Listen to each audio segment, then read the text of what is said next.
Praise the lord.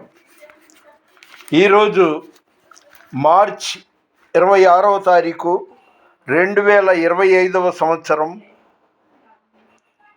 బుధవారం. ఎప్పటికప్పుడు దైవజనుడు పగడాల ప్రవీణ్ గారి దుర్ఘటన గురించి మీడియా ద్వారా చూస్తూనే ఉన్నాను. చాలా బాధాకరమైన విషయం. మంచి దైవజనుడు, న్యాయానికి కూడు లేదు అంటే ఇదేనేమో.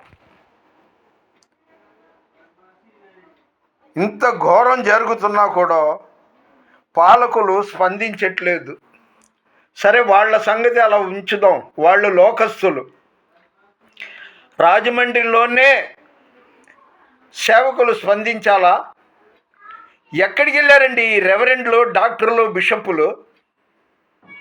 తగలబడేది పక్కిళ్ళు కానీ మన ఇల్లు కాదుగా అన్నట్టు, నిమ్మకు నీరెత్తినట్టు సైలెంట్గా ఉన్నారు. దైవజనుడు ప్రవీణ్ పగడాల గారి దుర్మరణం గురించి ఒక్కళ్ళు నోరు మెదపట్లేదు.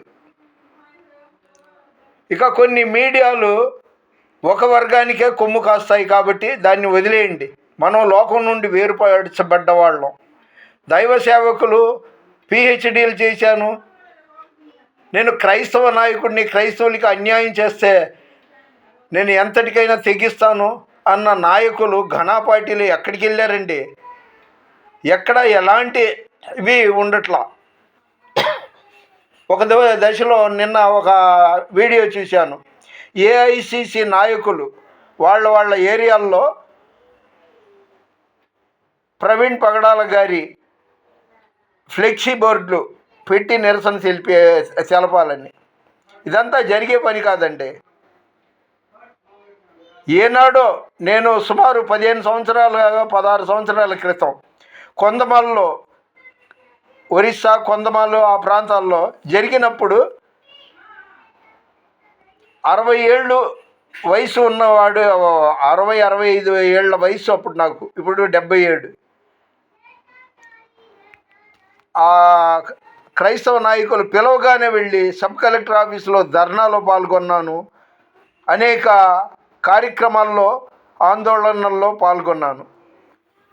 కానీ ధనం సంపాదించేవాడికి మనకెందుకులే 4 గోళ్ల మధ్య ఏసీ ఆస్వాదిస్తూ కూర్చుందాం అనుకునే వాళ్ళనే నేను ఉద్దేశించి అంటున్న, పేర్లు ఎత్తట్లా. ఇలాంటి దుర్ఘటనను ఖండించటానికి ప్రవీణ్ పగడాల గారి ఆత్మశాంతి కోసం ప్రకటన చేయని వాళ్ళు, పాలకులు చిన్న చూపు చూసి పోస్ట్ మార్టంకి 3 రోజులు గడువు పెట్టడం శోచనీయం. ఒక మాట మాత్రం గట్టిగా చెప్తున్నా, మెత్తగా ఉంటే మొత్త బుద్ధి అవుద్ది అనేసి. మన మెతకదనం చూసి ఇలా చేస్తున్నారు. మొన్నటికి మొన్న ఆ ఫ్రాడ్ గాడు, అదే ఆ బ్యాడ్ గాడు, ఆ పిల్లకోడండి, వాడు క్రైస్తవుల సమాధుల తోటకి వెళ్ళి కూరగాయల తోట, పండ్ల తోటలు విన్నాను, ఇదేంటి సమాధుల తోట అని మనకి ఎంతో పూజ్యమైన సిలువను ఆ ఫ్రాడ్ గాడు, బ్యాడ్ గాడు, ఆ మతోన్మాది, ఇది దరిద్రం అన్నాడు. స్పందించండి క్రైస్తవులారా, దయచేసి స్పందించండి.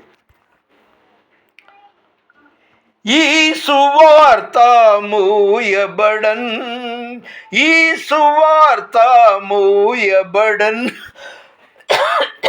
వాక్యమే కరువగును,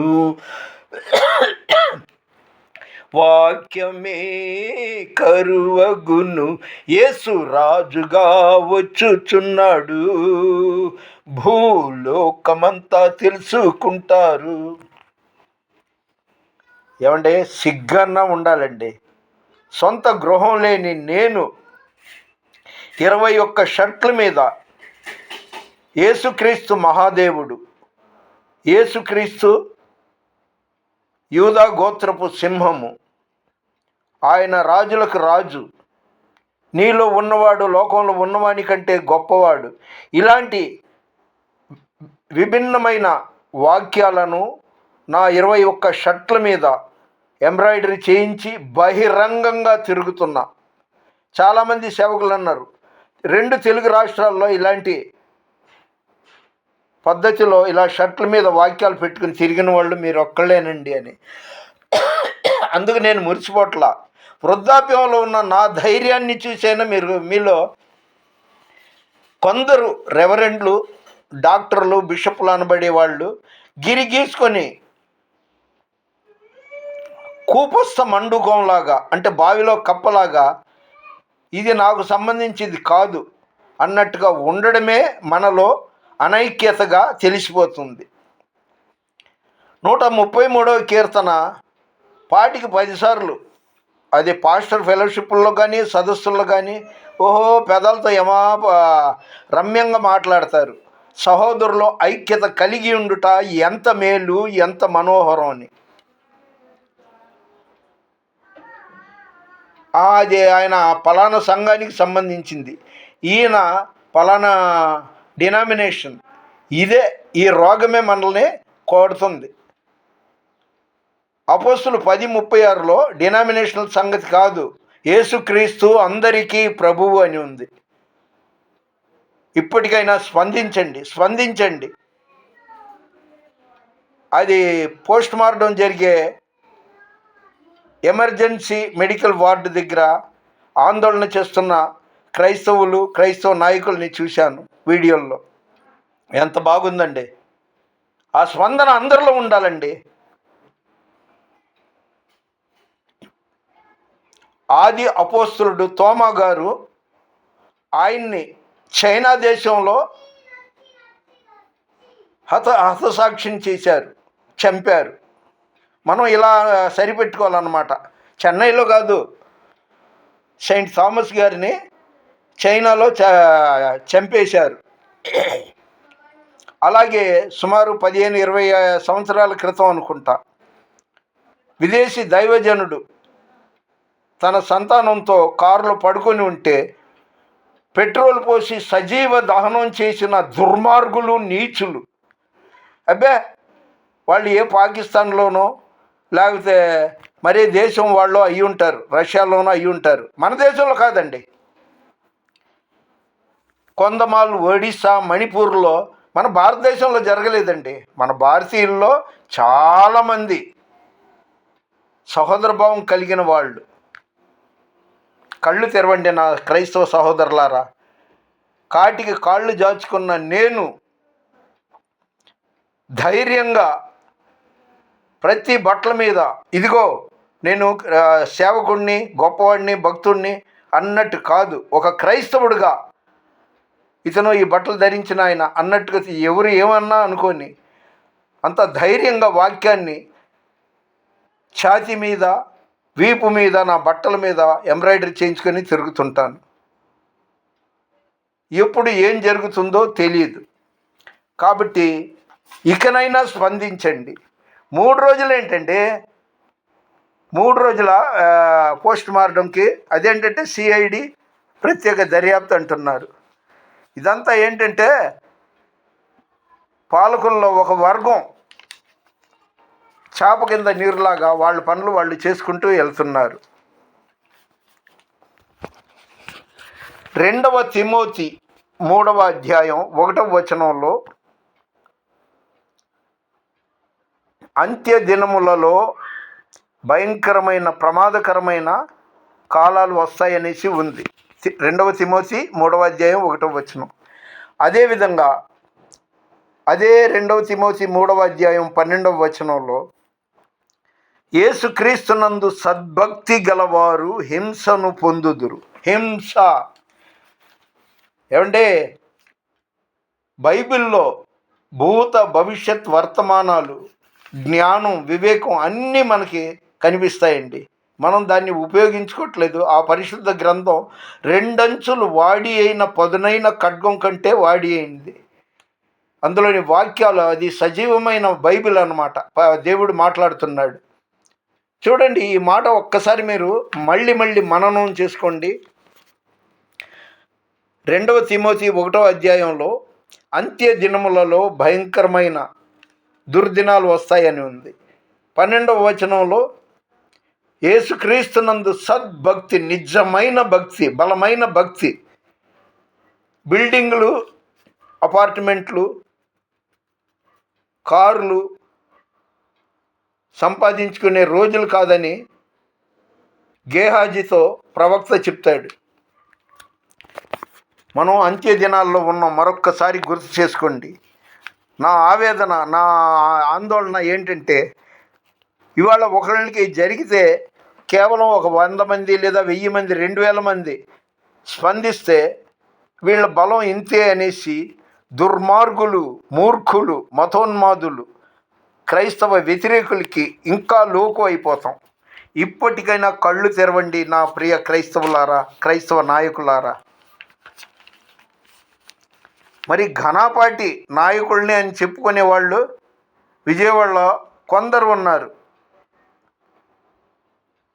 వాళ్ళ విఘ్నతకే ఈ మాటలు అట్టి పెడుతున్నాను. ప్రారంభంలో కొంత చేసినా ఇప్పుడేమో 4 రాళ్ళు వెనకేసుకున్న వాళ్ళు ఇవన్నీ పట్టించుకోవట్లేదు.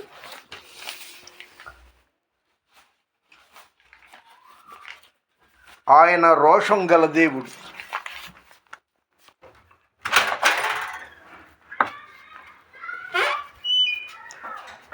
ఇకనైనా స్పందించండి.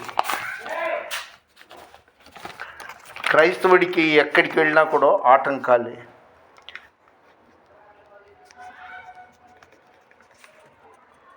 ఒకటవ దశలోనిక 4వ అధ్యాయం 14వ వచనంలో యేసు మృతి పొంది తిరిగి లేచెనని మనము నమ్మిన ఎడల అదే ప్రకారము యేసునందు నిద్రించిన వారిని దేవుడు ఆయనతో వెంటబెట్టుకొని వచ్చును. మొదటి దశలోనిక 4వ అధ్యాయం 14వ వచనం. ప్రశాంతంగా బ్రతికేవాడికి వెర్రి పువ్వులా కనిపిస్తారు ఈ లోకంలో.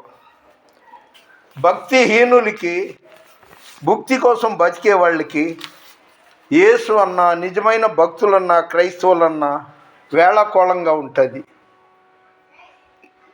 కాబట్టి ఇకనైనా స్పందించండి. త్రికరణ శుద్ధిగా నేను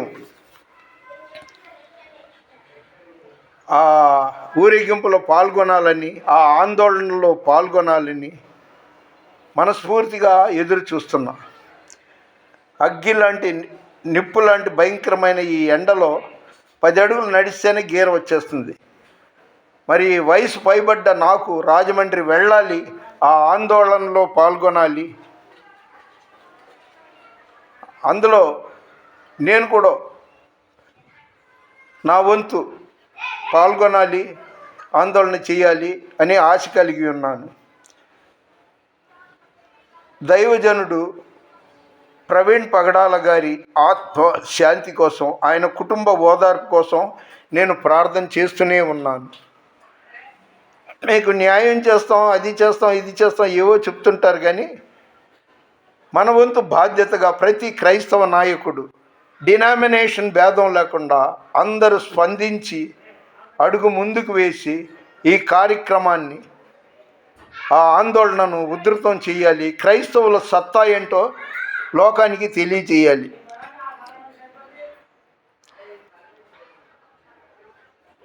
భారత ప్రధాని, తొలి ప్రధాని పండిట్ జవహర్లాల్ నెహ్రూ క్రైస్తవులు నిద్రించే సింహాలని చెప్పాడు.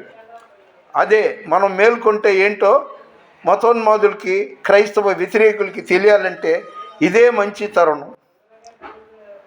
నడుం కట్టి ముందుకు బయలుదేరండి. దేవుడు మన వినికిడిలో ఈ కార్యక్రమం, ఈ కొన్ని మాటలు దీవించునుగాక. దయచేసి ఈ వీడియో చూసిన వాళ్ళందరూ దైవజనుడు ప్రవీణ్ పగడాల గారి సమాధి కార్యక్రమాల్లో పాల్గొనండి. ఆందోళనలు, హర్తాళ్ళు అలాంటి కార్యక్రమాల్లో కూడా మీ వంతు మీరు సహకరించండి.